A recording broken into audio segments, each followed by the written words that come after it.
Good morning. ધોરણ 7 વિષય ગણિત ચેપ્ટર નંબર 9 સમય સંખ્યાઓ. તો આ ચેપ્ટરમાં પહેલા તો આપણે સમય સંખ્યાના સરવાળા, બાદબાકી, ગુણાકાર, ભાગાકાર છે એ બધા વિશે શીખીશું. તો પહેલા સમય સંખ્યા કોને કહેવાય એ જોઈએ. તો કે p ના છેદમાં q હોય અથવા તો a ના છેદમાં b હોય, એટલે કે અપૂર્ણાંક સ્વરૂપે હોય એને તમે સમય સંખ્યા કહી શકો.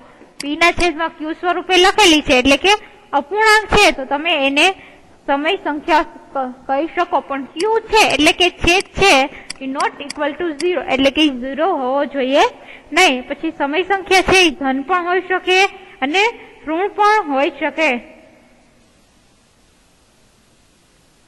પણ એ ક્યારે? તો કે p છે અથવા તો q છે એ ધન પૂર્ણાંક અથવા ઋણ પૂર્ણાંક હોય ત્યારે સમય સંખ્યા છે એ ધન કે ઋણ હોઈ શકે.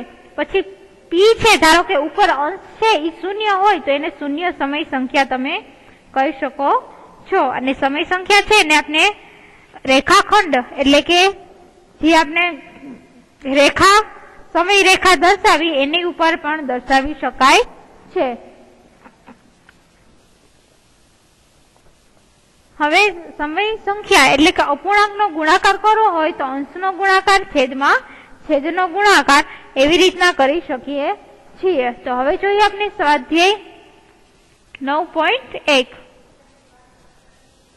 એમાંથી નિમ્નલિખિત સંખ્યા સમય સંખ્યાઓની વચ્ચે આવતી 5 સમય સંખ્યા લખો. એટલે કે તમારે કોઈ પણ 5 સમય સંખ્યા એની વચ્ચે આવતી હોય એવી લખવાની રહેશે. 9.1 દાખલા નંબર 1 માં પેલો છે -1 અને 0 વચ્ચે આવતી સમય સંખ્યા લખો.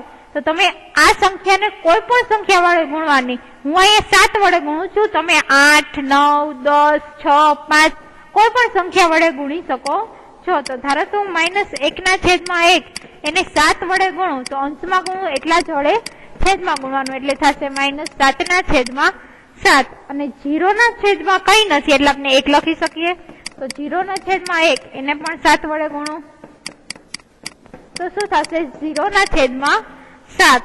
હવે તમે જુઓ તો -7 થી તમે 0 સુધી લ્યો, અંશ તો બેનો સરખો છે 7 7, તો વચ્ચે 5 સંખ્યા આવશે. તો કે હા, -7 ના છેદમાં 7, પછી -6 ના છેદમાં 7, -5 ના છેદમાં 7, -4 ના છેદમાં 7, -3 ના છેદમાં 7. તો 1, 2, 3, 4 ને 5 સમય સંખ્યા થઈ ગઈ. તો આવી રીતના તમે કોઈ પણ 5 સમય સંખ્યા લખી શકો છો. તમે કોઈ પણ સંખ્યા વડે ગુણાકાર કરવાનો, પણ વચ્ચે 5 સંખ્યા આવવી જોઈએ. બીજું છે -2 અને -1. તો ફરીથી હું આને 7 વડે ગુણાકાર કરું તો -2 ના છેદમાં કઈ નથી એટલે 1 હોઈ શકે ગુણ્યા 7 એટલે કે -14 ના છેદમાં 7. બીજું છે -1 ના છેદમાં કઈ નથી એટલે 1 હોઈ શકે 7 -7 ના છેદમાં 7. તો તમે 14 થી લઈને 7 સુધી જાઓ તો -5 સંખ્યા આવી જાય એટલે કે -14 ના છેદમાં 7, -13 ના છેદમાં 7, -12 ના છેદમાં 7, -11 ના છેદમાં 7 ને -10 ના છેદમાં 7. 5 સંખ્યા થઈ ગઈ. તમે -7 સુધી ન પહોંચો તો પણ ચાલે, પણ વચ્ચે 7 સંખ્યા આવવી જોઈએ. તમે ધારો કે તમારે 14 થી ચાલુ નથી કરવું ને 12 થી ચાલુ કરો છો તો 12, 11, 10, 9 ને 8 એવી રીતના પણ 5 સંખ્યા લખી શકો. અને અહીંયાથી મેં 7 વડે ગુણાકાર કરેલો છે અંશમાં અને છેદમાં. એની બદલે તમે તમારી રીતે 6 વડે, 8 વડે, 12 વડે, 15 વડે, 20 વડે કોઈ પણ સંખ્યા વડે ગુણાકાર કરી અને વચ્ચેની કોઈ પણ સંખ્યા 5 લખી શકો છો. એવું નહીં કે ક્રમમાં જ લખવાની છે. ત્રીજો છે -4 ના છેદમાં 5 અને -2 ના છેદમાં 3. તો અહીંયા હું -4 ના છેદમાં 5 છે એને 12 વડે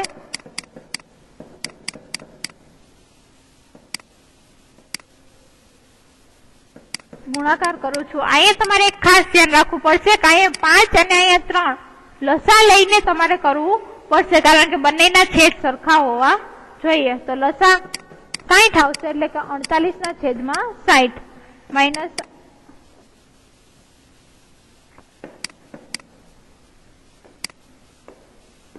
2 છે એનો ગુણાકાર મારે 20 વડે કરું છું અને 3 નો ગુણાકાર 20 વડે એટલે છેદમાં 60 આવી જશે એટલે કે -40/60.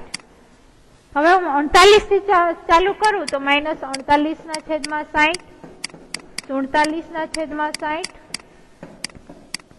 -46/60, 45 અને 44. તમે ધારો કે 45 થી ચાલુ કરો તો 45, 44, 43, 42, 41 એવી કોઈ પણ સંખ્યા લઈ શકો, પણ ધ્યાન રાખજો કે બંનેના છેદમાં 60 છે એટલે કે લસા લઈને તમારે છેદમાં સરખો થતો હોય એવી રીતના લસા લઈ અને ગુણાકાર કરવો પડશે કે બંનેનો છેદ સરખો થવો જોઈએ. ચોથું છે -1/2 અને 2/3. તો 2 અને 3 છે. ધારો કે તમે 6 વડે 6 લસા લ્યો, 2 તેરી 6 ને 3 દુ 6, પણ 6 વડે લસા લેશો તો -6 અને અહીંયા થશે 3. તો બંને વચ્ચે 5 સંખ્યા આવે છે કે નહીં એ પેલા તમારે જોવાનું રહેશે, તો તમે 6 વડે પણ ગુણાકાર કરી શકો. પણ તમે જોશો કે -1 ને તમે 3 વડે ગુણાકાર કરશો એટલે કે અહીંયા આવશે -3 અને 2 ને તો 2 વડે ગુણશો એટલે કે 4. તો 6 ને 4 વચ્ચે 5 સંખ્યા થતી નથી એટલે તમે 6 લસા ન લઈ શકો. તો હવે આપણે 18 લસા લઈએ તો કે -1 મારે છેદમાં લસા લઈશું 36 એટલે કે 18 વડે ગુણાકાર કરીશું. એવી જ રીતના 2/3 છે, મારે છેદમાં 36 કરવા હોય તો 12 વડે ગુણવા પડશે તો 24/36. તો જોઈ શકો છો તમે કે બંનેના છેદ છે એ સરખા થઈ ગયા છે 36, 36. તો હવે તમે લ્યો -18/36, -17/36, -16/36, -15/36 અને -14/36. આના સિવાયની પણ ગમે એટલી સંખ્યા તમે વચ્ચે આવે, ધારો કે અહીંયા 24 સુધી છે તો તમારે એની આગળ નહીં લેવી હોય કે 2/36, 3/36 એવી રીતના લેવી હોય તો પણ તમે લઈ શકો છો, પણ છેદ સરખા હોય એનું ખાસ ધ્યાન રાખજો. બીજી દાખલી છે પેટર્નમાં વધુ 4 સમય સંખ્યા લખો. તમને 4 પેટર્ન આપેલી છે, એમાં તમારે વધારે 4 સમય સંખ્યા લખવાની છે. તો પેલા તમે જો 3, 6, 9 ને 12 એટલે કે 3 × 1 = 3, 3 × 2 = 6, 3 × 3 = 9, 3 × 4 = 12. તો હવે આપણે ક્યાંથી લખશી? 3 × 5 = 15 ત્યાંથી લખવાનું ચાલુ કરશી. છેદમાં પણ એવું જ છે 5, 5 × 2 = 10, 5 × 3 = 15, 5 × 4 = 20. તો ટૂંકમાં આપણે આગળનો પાડો 3 એકાનો છે એ લખવાનો રહેશે અને છેદમાં 5 એકાનો પાડો.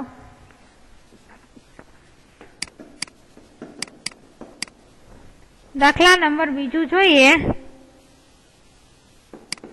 તો પેલા હતું 3/5, 6/10, -9/15 અને -12/20.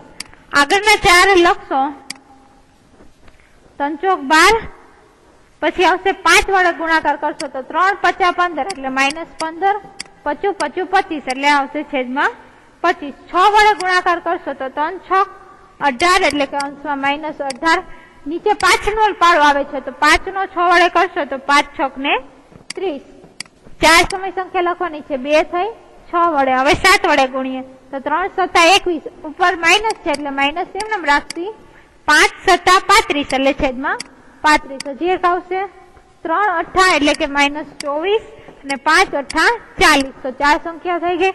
ઉપર માઇનસ શું કામે લીધું છે? કારણ કે ઉપર તમે પેટર્ન જોશો તો અંશમાં બધે માઇનસ આપેલું જ છે.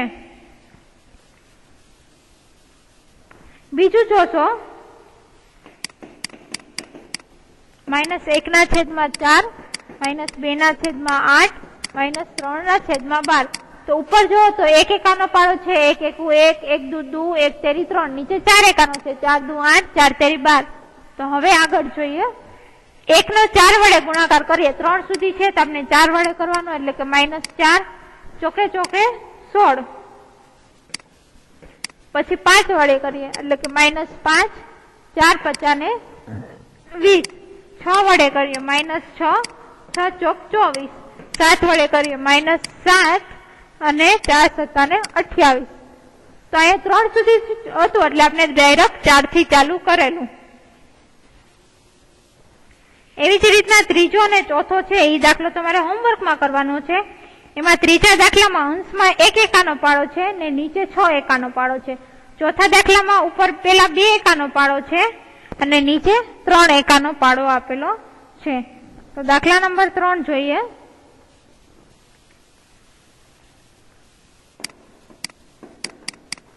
એમાં પણ એવું જ કીધું છે કે 4 સમય સંખ્યા લખો. તો -2/7 છે તો પેલા 2 એકા 2 થી ચાલુ કરો તો પણ ચાલે ને ડાયરેક્ટ 2 થી ગુણો તો પણ ચાલે. એટલે 2 એકા 2, 2 વડે ગુણી તો 2 દુ 4, 7 દુ 14, પછી 3 વડે હવે ગુણાકાર કરીએ. 2 તેરી 6, -6, 7 તેરી 21, પછી 4 વડે કરીએ તો 2 ચોક 8 અને 7 ચોક 28. હજી એક લખવાની થશે તો 2 પચા 10 અને 7 પચા 35. એવી રીતના તમારે ગુણાકાર કરવાનો છે. તમે ઉપર અંશમાં અહીંયા માઇનસ નિશાની આપેલી હતી એટલે આપણે બધે માઇનસ નિશાની મૂકેલી છે.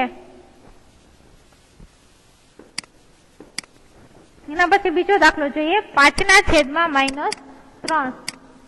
પેલા 5 દુ 10 એટલે કે 10. અહીંયા જો છેદમાં માઇનસ નિશાની છે તો આપણે બધે છેદમાં માઇનસ લખશે. 3 દુ 6 માઇનસ નિશાની એમ રહેશે. 5 તેરી 15, પછી 3 તેરી 9 માઇનસ નિશાની છેદમાં છે એટલે છેદમાં મૂકશે. 5 તેરી 15 કર્યો, પછી 5 ચોક 20, 3 ચોક 12 માઇનસ નિશાની એમ રહેશે. 5 25 અને 5 તેરી 15. ટૂંકમાં કાંઈ કરવાનું નથી, તમારે 1 2 3 4 5 એમ આગળ ગુણાકાર કરવાનો છે.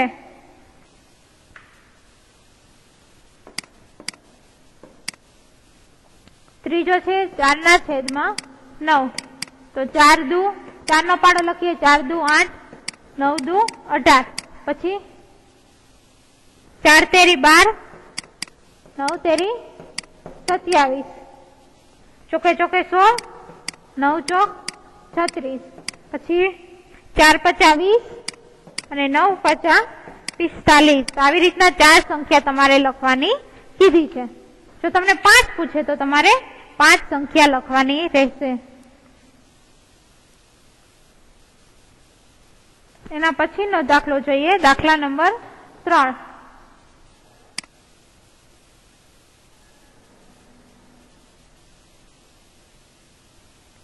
ત્રીજો થઈ ગયો. ચોથો જોઈએ. સંખ્યા રેખા દોરો અને નીચે આપેલી સમય સંખ્યાનું તેની પર નિરૂપણ કરો.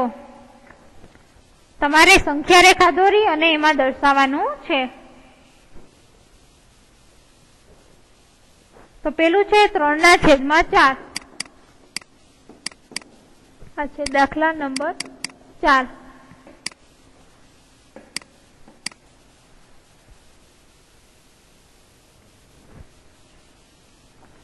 હવે અહીંયા આવશે, ધારો કે 0 હશે અને અહીંયા આપણે લઈએ 1. તો એના ભાગ પડશે. પેલા 1/4 હશે, 2/4 હશે, 3/4 હશે અને અહીંયા 4/4 એટલે કે 1 થશે. 4 એકા 4. તો સંખ્યા રેખાનું નિરૂપણ 3/4 ક્યાં થાય? તો આ જગ્યાએ તમારું નિરૂપણ થશે. બીજો દાખલો લઈએ.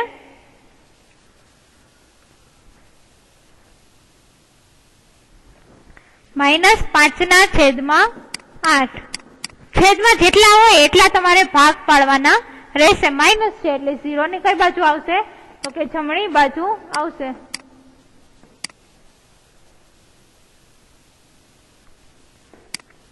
અહીંયા રાખીએ આપણે 1, અહીંયા આ બાજુ રાખીએ 0. તો 8 ભાગ પાડીએ તો પેલા -1/8, -2/8, -3/8, -4/8, 5/8, 6/8, -7/8 અને 1 એટલે ત્યાં શું આવે? -8/8. તો તમારું નિરૂપણ શું છે? 5. તો 5 અહીંયા છે એટલે તમારું નિરૂપણ આ જગ્યાએ થશે -5/8.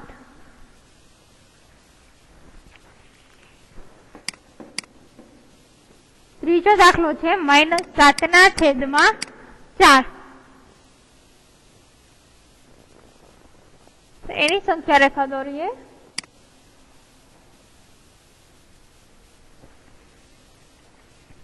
અહીંયા રાખીએ 0, અહીંયા રાખીએ 1 અને અહીંયા આવશે -2. તો 1 એટલે કે -4/4. -4/4 કરો, છેદ ઉડાડો, 4 × 4 એટલે કે -1 આવી જાય. -4/4 પછી શું આવે? -5/4, -6/4, -7/4 અને -8/4 કરો એટલે કે 4 દુ ને 8 એટલે કે -2 અહીંયા આપણે આવી ગયા જોતા હતા. તો 7/4 એટલે તમારું નિરૂપણ કઈ જગ્યાએ આવશે? તો કે આ જગ્યાએ આવશે. હવે જોઈએ ચોથો દાખલો 7/8.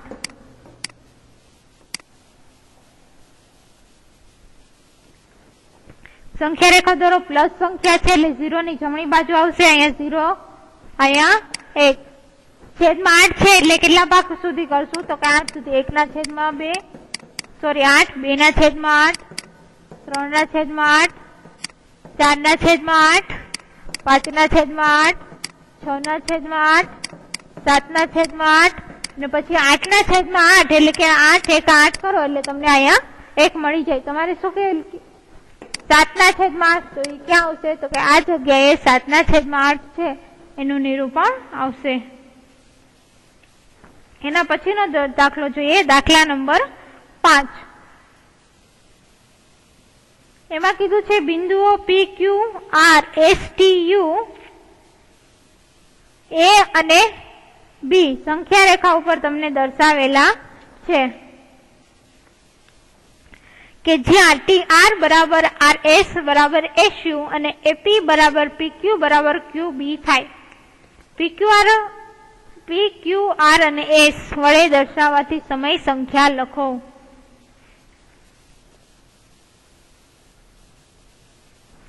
તો પેલા આપણે P વડે દર્શાવવાથી સમય સંખ્યા જોઈએ. તો પેલા P ક્યાં છે? તો આ જગ્યાએ તમને P આપેલો છે. તો P વડે દર્શાવવાથી સમય સંખ્યા જોઈએ. તો P બરાબર શું થઈ શકે? 0 થી કયા નંબર ઉપર છે? તો કે 2 પછી છે એટલે કે P બરાબર 2 પ્લસ કેટલા છે? તો કે A પછી ડાયરેક્ટ P આવે છે એટલે એક જ ભાગ થયો. તો P પ્લસ 1 ટોટલ કેટલા છે? તો કે AP, PQ અને QB એટલે કે 1, 2 ને 3 ભાગ થાય એટલે કે 1/3. P બરાબર 2 વત્તા 1/3. લસા લ્યો, 2/3 કઈ નથી એટલે 1 એટલે 1 અને 3 નો લસા થશે 3. તો 2 ને તમારે 3 વડે ગુણવા હોય તો થશે 6/3 વત્તા 1/3. 6 ને 1 7 તો તમને મળશે 7/3. હવે જોઈએ Q વડે દર્શાવાતી સમય સંખ્યા. તો Q વડે પણ એમ જ થશે. Q અહીંયા છે તો પેલા 2 પછી આવશે એટલે કે આખા 2 પછી કેટલો આવશે? A થી P ને P થી Q એટલે 2 ભાગ થયા. તો 2 ભાગ છેદમાં ટોટલ કેટલા જ ભાગ છે? 3. ફરીથી લસા લઈએ એટલે કે 6 વત્તા 2/3 એટલે કે 6 ને 2 8/3 થશે. હવે જોઈએ R અને S વડે દર્શાવાતી સમય સંખ્યા. તો R ને S વડે લઈએ તો પેલા R ક્યાં છે? તો કે આ જગ્યાએ R છે. તો એ 0 થી પેલા કઈ આવે? -1 એટલે કે R બરાબર પેલા -1 આવશે. હવે R કેટલી ભાગ છે? ટોટલ 3 ભાગ છે. 1, 2 ને 3. TRS એટલે 3 ભાગ થશે. એમાં R કયા સ્થાને આવે છે? તો T પછી ડાયરેક્ટ આવે છે. પેલા સ્થાને છે તો કે -1/3. લસા લેશો એટલે તમને મળશે -3 -1/3 એટલે કે -4/3 તમને મળશે. તો R ની સમય સંખ્યા કઈ થશે? -4/3. હવે જોઈએ એના પછી S વડે દર્શાવાતી સમય સંખ્યા. તો S વડે કેટલી થશે? પેલાની જેમ જ 0 પછી -1 આવે છે એટલે પેલા -1 S છે પેલો અને બીજા ક્રમે છે એટલે કે -2. ટોટલ ભાગ કેટલા છે? 3. 1, 2 ને 3 એટલે કે છેદમાં 3. લસા લેશો 3 એટલે કે -3 -2/3 એટલે કે -5/3. તો s ની સમય સંખ્યા કેટલી થશે? -5/3.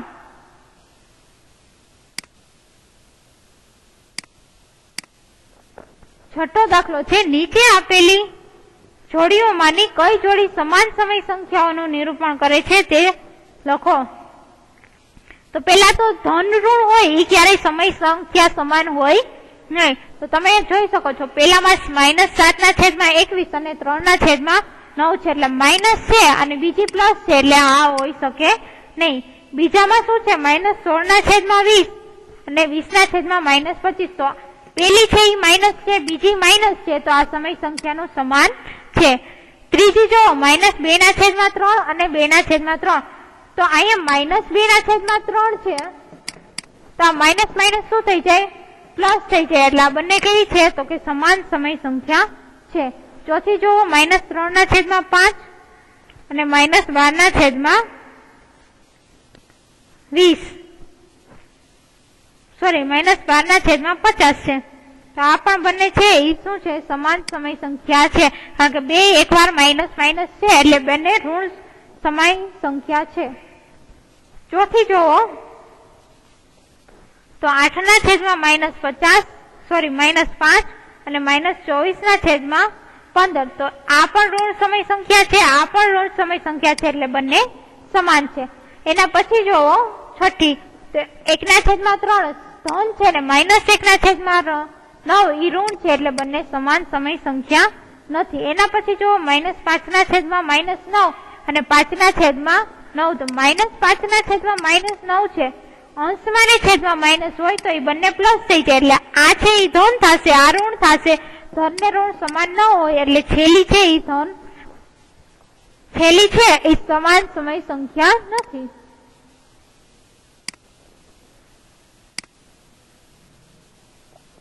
એના પછી નો દાખલો છે કે ગ્રેટર ધેન લેસ ધેન અને બરાબર માંથી યોગ્ય સંકેત પસંદ કરી ખાલી જગ્યામાં લખો.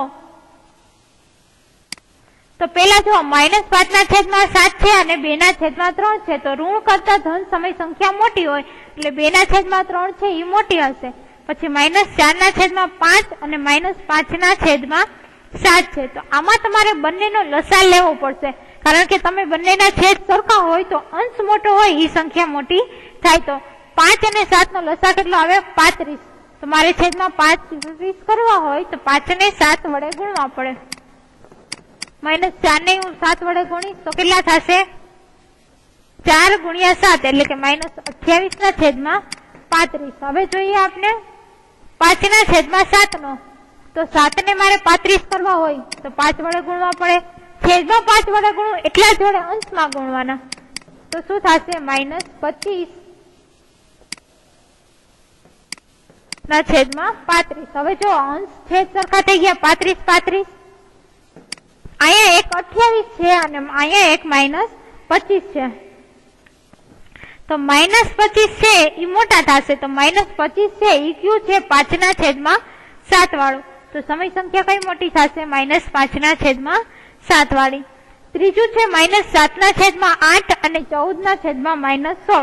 તો આમાં પણ તમારે લસા લેવો પડશે. 16 લસા લ્યો એટલે આ તો એમને રહેશે -7/8 છે અને 16 લસા મારે કરવો હોય તો 8 ને 2 વડે ગુણું તો -7 ને પણ કેટલા વડે ગુણવા પડે? 2 વડે એટલે કે -14/16.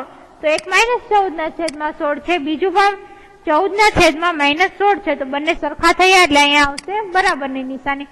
આ માઇનસ અંશમાં હોય કે છેદમાં હોય એમાંથી કઈ ફેર પડશે નહીં. ચોથું છે -8/5 અને -7/4. તો એમાં પણ તમારે ફરીથી લસા લેવો પડશે. 5 અને 4 નો લસા થશે 20. તમારે છેદમાં 20 કરવા હોય તો 5 ને 4 વડે ગુણવા પડે.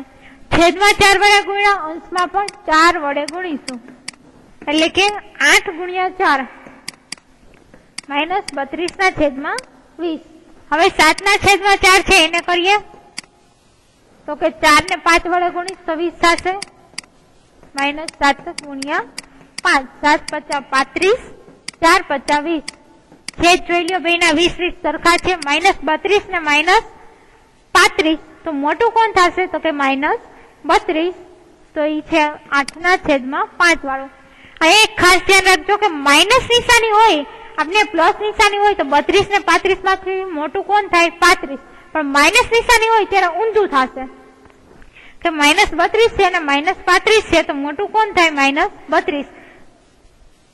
આપણે આગલા જ બીજા દાખલામાં જોયું હતું કે -28 ને -25 મળ્યા હતા, તો આપણે 25 મોટા ગણ્યા હતા, કારણ કે માઇનસ નિશાની છે તો ઊંધું થશે. એના પછીનો દાખલો જોઈએ. 1/3 અને -1/4. એમાં પણ તમારે લસા લેવો જોશે 12 લસા લેશો એટલે મોટું થશે -1/4. એ તમારે -12 લસા લઈને કરવાનો. ધારો કે 1/4 -3/4 એટલે કે 4/12. બીજામાં થશે -1/3 4/3 એટલે કે -3/12. તો -3 છે એ મોટા થશે એટલે એ કઈ છે? તો કે -1/4 વાળી પે. અહીંયા 5/-11 -5/11. ત્રીજા દાખલામાં કીધું હતું કે અંશમાં કે છેદમાં માઇનસ હોય તો એ સરખું થશે, એટલે કઈ આવશે? બરાબરની નિશાની. 0 છે એ માઇનસ કરતા હંમેશા મોટો હોય એટલે આવશે 0 મોટો થશે.